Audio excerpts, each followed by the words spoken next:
Hello friends, welcome to Sleepy Classes. Guys, आज हम discuss करेंगे list of ports in India. Guys, काफ़ी important topic है आपका ये। अब इंपॉर्टेंट क्यों है, देखिए गाइस, 95% जो ट्रेड होता है हमारे भारत का ऑल ओवर वर्ल्ड के साथ, वो बेसिकली पोर्ट्स के थ्रू ही होता है। अब ऐसा नहीं है अपने पास अन्य कोई सब्स्टिट्यूट नहीं है, बिल्कुल है सब्स्टिट्यूट। हम एयर के थ्रू ट्रेड कर सकते हैं, लैंड के थ्रू कर सकते हैं। लेकिन अगर मान के चलिए हम एयर के थ्रू ट्रेड कर रहे हैं तो ये बहुत ज़्यादा कॉस्टली हो जाएगा। और अगर हम लैंड के थ्रू करेंगे तो यहाँ पर लिमिटेशंस हैं। अब लिमिटेशन कैसी, देखिए गाइस, इंडिया सिर्फ ट्रेड कर पाएगा अपनी नेबरिंग कंट्रीज़ के साथ, जैसे कि नेपाल है, भूटान है, बांग्लादेश है, चाइना है, पाकिस्तान है।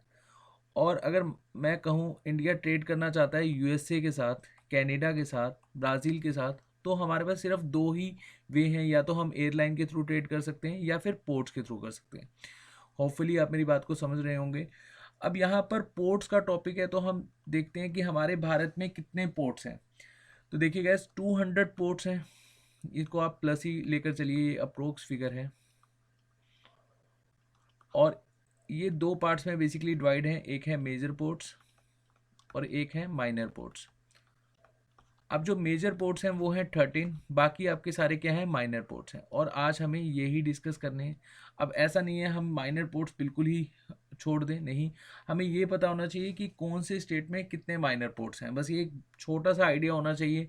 और मैं आपको बताऊंगा अभी साथ साथ। पहले आप देखिए, ये है हमारे प्यारा भारत, और ये हम सारे के सारे आज पोर्ट डिस्कस करेंगे। कांडला पोर्ट है, मुंबई पोर्ट है, और मुंबई पोर्ट का ट्रैफिक कंट्रोल करने के लिए, कम करने के लिए हमने एक नया पोर्ट बनाया, जवाहरलाल नेहरू पोर्ट, या जिसको आप नवा सेवा पोर्ट भी कहते हैं। उसके बाद आपका मामा गोवा पोर्ट है, फिर कोचीन पोर्ट है, Tuticorin port, Chennai port, Visakhapatnam port. तो हम वन बाय वन सारे के सारे डिस्कस करेंगे। तो देखिए गाइस, इंडिया के ठीक वेस्ट में आपको देखने को मिलेगा अरेबियन सी, और ईस्ट में देखने को मिलेगा पे ऑफ बंगाल, एंड ठीक नीचे इंडियन ओशियन।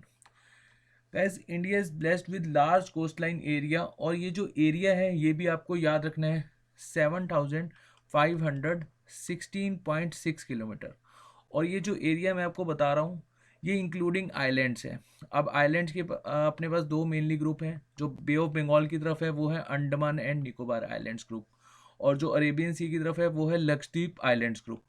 अगर हम इन आइलैंड्स ग्रुप को हटा दें तो हमारा कोस्टल एरिया कितना हो जाएगा, ये भी आपको याद रखना है, 5422.6 किलोमीटर। तो ये दोनों फिगर आपने याद रखनी है। अच्छा गैस, अगर आपसे क्वेश्चन पूछा जाए कि ये जो पोर्ट्स हैं ये कौन सी मिनिस्ट्री के अंडर आते हैं, या फिर स्टेट के अंडर आते हैं, या फिर सेंट्रल के अंडर आते हैं, तो आपको याद रखना है।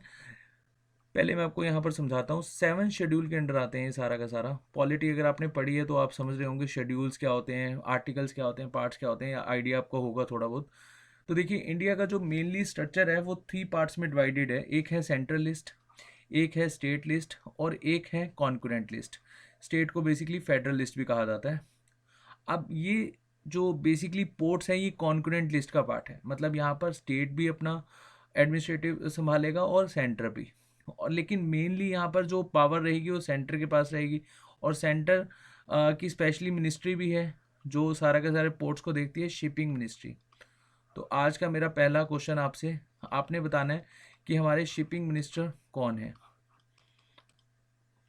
एंड गाइस, ये 7 शेड्यूल का याद रखना काफ़ी इंपॉर्टेंट है। अच्छा, जैसे हम कोई भी ऑफिस पढ़ते हैं, जैसे आरबीआई के बारे में पढ़ते हैं। आरबीआई एक बहुत बड़ा ऑर्गेनाइजेशन है और हमारा सेंट्रल बैंक ऑफ इंडिया है। अब ये फंक्शनिंग में आया 1935 में। अब यहाँ से क्वेश्चन आता है कि आरबीआई का एक्ट कब पास हुआ। तो आपने याद रखना है 1934, वैसे आपको पता ही होगा। और जो भी क्वेश्चन होते हैं, जैसे जीएसटी के ऊपर क्वेश्चन आ जाए, या फिर हमारा टैक्सेस के ऊपर क्वेश्चन आ जाए, या हमारा फिर सेबी के ऊपर क्वेश्चन आ जाए, नबार्ड के ऊपर क्वेश्चन आ जाए, तो हमें एक्ट भी साथ साथ पता होने चाहिए। फंक्शनिंग में ईयर अलग होता है, कई बार सेम भी होता है, लेकिन एक्ट का ईयर भी हमें पता होना चाहिए। ऐसे ही अगर आपसे क्वेश्चन आए कि जो पोर्ट्स हैं ये बेसिकली कौन से एक्ट के थ्रू ट्रेड करते हैं ऑल ओवर वर्ल्ड के साथ, तो आपने याद रखना है 1908 का ये एक्ट था जिसके थ्रू हम ट्रेड कर पाते हैं ऑल ओवर वर्ल्ड के साथ। और हमारे कितने कोस्टल स्टेट्स हैं, तो हमें याद रखने हैं 9 कोस्टल स्टेट्स हैं हमारे। और ये 9 स्टेट्स कौन कौन से हैं। सबसे पहला और सबसे बड़ा कोस्टल स्टेट है गुजरात। दूसरा है आपके पास आंध्र प्रदेश जो सबसे बड़ा है। तीसरा है यहाँ पर तमिलनाडु। चौथा है महाराष्ट्र। पांचवा आपको याद रखना है केरला। छठा आपको याद रखना है, चलिए यहाँ पर मैं आपको से क्वेश्चन पूछूंगा तो मैं एग्जैक्टली असेंडिंग ऑर्डर में नहीं लिख रहा हूँ। Karnataka, Orissa, West Bengal and Goa. अब मेरा क्वेश्चन आपसे ये है कि इन लास्ट तीनों में से आपको बताना है कि हमारा कौन सा स्टेट सबसे स्मॉलेस्ट कोस्टल स्टेट है। तो चलिएगा स्टार्ट करते हैं। गुजरात में कांडला पोर्ट है और कांडला पोर्ट को दीनदयाल पोर्ट भी कहा जाता है। सबसे बिजीएस्ट पोर्ट है ये और हमारे भारत का रिचेस्ट पोर्ट भी है। इसको टाइडल पोर्ट भी कहा जाता है। अब देखिए टाइडल क्या होते हैं, टाइडल वेव्स, और टाइडल वेव से हम एनर्जी बनाते हैं। और ये डिटेल में आप मेरी ज्योग्राफी की वीडियोस में देख सकते हैं और ज्योग्राफी की वीडियोस आपको हमारे प्लेलिस्ट में मिल जाएगी। उसके बाद इसको ट्रेड फ्री जोन भी कंसिडर करा जाता है। अब जो ट्रेड फ्री जोन क्या होता है इसको मैं अगर स्पेशल एक स्टैटिक की वीडियो में समझाऊंगा, स्पेशल इकोनॉमिक जोन, और उसमें मैं आपको समझाऊंगा कि ट्रेड फ्री जोन क्या होता है। उसके बाद लार्जेस्ट पोर्ट है by volume of cargo handled, और ये मेनली किस में डील करता है, मतलब यहाँ से क्या ट्रेड होती है, कॉटन। अब गुजरात में आपने एक क्वेश्चन पढ़ा होगा, रेगुर सॉइल पाई जाती है या ब्लैक सॉइल पाई जाती है, और ब्लैक सॉइल पे हम बेसिकली कॉटन की खेती करते हैं। तो यहाँ पर आपने याद रखना है कांडला पोर्ट से कॉटन। बाकी आप याद रख सकते हो लेकिन मेन मेन जो फैक्ट्स हैं वो आपने याद रखते हैं। उसके बाद जो उड़ीसा का पारादीप पोर्ट है ये कहाँ पर है, जगत सिंहपुर डिस्ट्रिक्ट में, और ये भारत का आर्टिफिशियल पोर्ट है और ये मेनली डील करता है आयरन ओर के साथ, और इसका खुद का रेलवे सिस्टम भी है जो कि ट्रांसपोर्ट इजी कर देता है। चलिए नेक्स्ट देखते हैं महाराष्ट्र का। अब देखिए महाराष्ट्र में जो सबसे पहले पोर्ट होता था वो था मुंबई पोर्ट। अब मुंबई पोर्ट के ट्रैफिक को कम करने के लिए यहाँ पर एक नया पोर्ट बनाया गया जिसका नाम है जवाहरलाल नेहरू पोर्ट या फिर नवा सेवा पोर्ट। अब नवा सेवा पोर्ट से क्वेश्चन आ जाता है कि भारत का कौन सा पोर्ट ऐसा है जिसको मॉडर्न फैसिलिटी से इक्विपाइड किया गया है, तो आपका आंसर होगा नवा सेवा पोर्ट। या फिर ऐसे क्वेश्चन पूछ लिया जाएगा कि कौन सा पोर्ट मोस्ट मैकेनाइज्ड या फिर लार्जेस्ट आर्टिफिशियल पोर्ट है हमारे भारत का, तो आप याद रखेंगे नवा सेवा पोर्ट।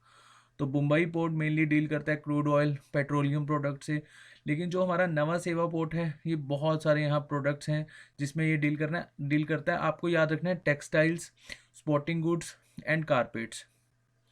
चलिए नेक्स्ट देखते हैं आंध्र प्रदेश। जो आंध्र प्रदेश का पोर्ट है वो है विशाखापट्टनम पोर्ट, और विशाखापट्टनम पोर्ट से जो क्वेश्चन आता है, India's deepest land lock port. अब लैंड लॉक पोर्ट क्या होता है, देखिए हमने मैप में पढ़ा था कि भारत के तीनों ओर पानी है। यहाँ पर अरेबियन सी है, इधर बे ऑफ बंगाल है और ठीक नीचे इंडियन ओशियन है। अगर मान लीजिए यहाँ पर पानी ना होता और ये यहाँ पर कोई नेशन होता, इधर जैसे नेशंस हैं, और इधर यहाँ कोई नेशन होता, यहाँ कोई नेशन होता, यहाँ कोई नेशन होता, भारत एक लैंड लॉक्ड कंट्री होता, तो हम यहाँ पर पोर्ट्स के थ्रू मतलब पानी के थ्रू तो ट्रेड कर ही नहीं सकते थे। और अगर क्वेश्चन आपसे पूछा जाए कि तीन साइड से पानी से घिरा हुआ तो ऐसे नेशन को क्या कहते हैं, तो ये भी आपको याद रखना होगा। इसको कहा जाता है बेसिकली पेनिनसुलर कंट्री, या फिर हिंदी में इसको प्रायद्वीप कहते हैं। चलिए मैं आपको बता रहा था विशाखापट्टनम पोर्ट के बारे में, तो आपने एक ही पॉइंट याद रखना है यहाँ पे, India's deepest land lock port. और ये मेनली डील किस में करता है, एल्यूमिनियम और में।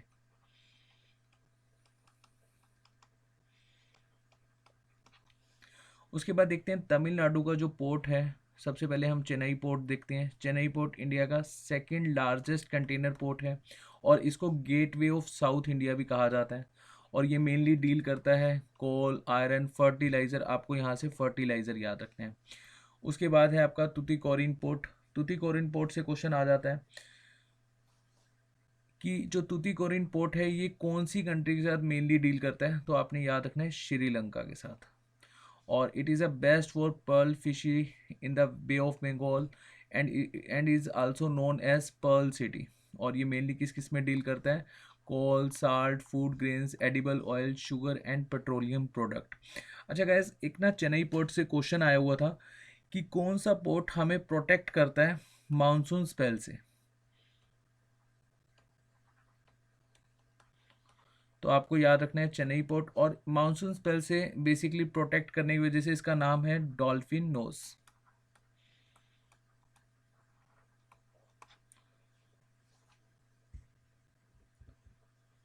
एंड एनोर पोर्ट जो है ये मेनली डील करता है ट्रेड ऑफ आयरन और पेट्रोलियम प्रोडक्ट एंड केमिकल, और ये भारत का पहला कॉरपोरेट पोर्ट है। उसके बाद देखते हैं वेस्ट बंगाल से। देखिए गाइस, वेस्ट बंगाल से जो पोर्ट है उसका नाम है श्यामा प्रसाद मुखर्जी पोर्ट, या फिर आप इसको कोलकाता पोर्ट के नाम से भी याद रख सकते हैं। इंडिया का पहला रिवराइन पोर्ट है, और ये कौन सी रिवर पर सिचुएटेड है? हुगली रिवर के ऊपर। अब जो हुगली रिवर है ये बेसिकली गंगा का ही पार्ट है, या फिर हम ऐसे कहें गंगा की डिस्ट्रीब्यूटरी रिवर है। गंगा जब वेस्ट बंगाल में एंटर करती है तो ये फरक्का डिस्ट्रिक्ट से टू पार्ट्स में डिवाइड हो जाती है। एक तो है हुगली, हुगली फ्लो करती है वेस्ट बंगाल के वेस्टर्न साइड में, और एक जो पार्ट है वो बांग्लादेश एंटर हो जाता है और उसको कहा जाता है पद्मा। ये मैंने ज्योग्राफी की वीडियो में समझा रखा है, तो आप अगर आपने ज्योग्राफी नहीं की है तो आप प्लेलिस्ट में जाकर ज्योग्राफी को अच्छे से पढ़ सकते हैं। उसके बाद ये मेनली डील किस में करता है? जूट प्रोडक्ट्स, ये आपको याद रखना है, टी में, एंड आयरन और कॉपर। मेनली आपने दो ही याद रखने हैं, जूट प्रोडक्ट्स एंड टी। उसके बाद नेक्स्ट देखते हैं कर्नाटका से। कर्नाटका का न्यू मंगलुरु पोर्ट बहुत ही इंपॉर्टेंट है। ये मेनली डील किस में करता है? आयरन और क्रूड ऑयल, फर्टिलाइजर, पेट्रोलियम। उसके बाद नेक्स्ट केरला का देखते हैं, कोचीन पोर्ट, और ये मेनली डील किस में करता है? टी में, कॉफ़ी में, वॉल में। और आपने याद रखना है स्पीसीज, जैसे वास्को डी गामा जो हमारे भारत में आए थे, ऐसा कहा जाता है इन्होंने हमारे भारत की खोज की थी, वास्को डी गामा। और ये कब आए थे? 1498 में, जब ये भारत में आए थे पुर्तगीज़ से। तो इन्होंने बहुत सारे स्पीसीज़ यहाँ से लिए और ले गए पुर्तगीज़, और फिर पुर्तगीज़ का हमारे भारत में आना हुआ, और फिर काफ़ी सारी यूरोपियन कंट्रीज़ आई। आपने याद रखना है जो केरला से ट्रेड होता है वो होता है स्पीसीज़ सबसे ज़्यादा। और उसके बाद लास्ट है हमारा गोवा, मारमा गोवा पोर्ट। और मारमा गोवा पोर्ट फेमस है आयरन ओर का एक्सपोर्ट इंपोर्ट करने के लिए। एंड गाइज यहाँ से क्वेश्चन आ जाता है कि जो मारमा गोवा पोर्ट है ये कहाँ पर एस्टेब्लिश किया गया है? तो आपने याद रखना है एक एस्ट्री रिवर है जिसका नाम है जुहारी।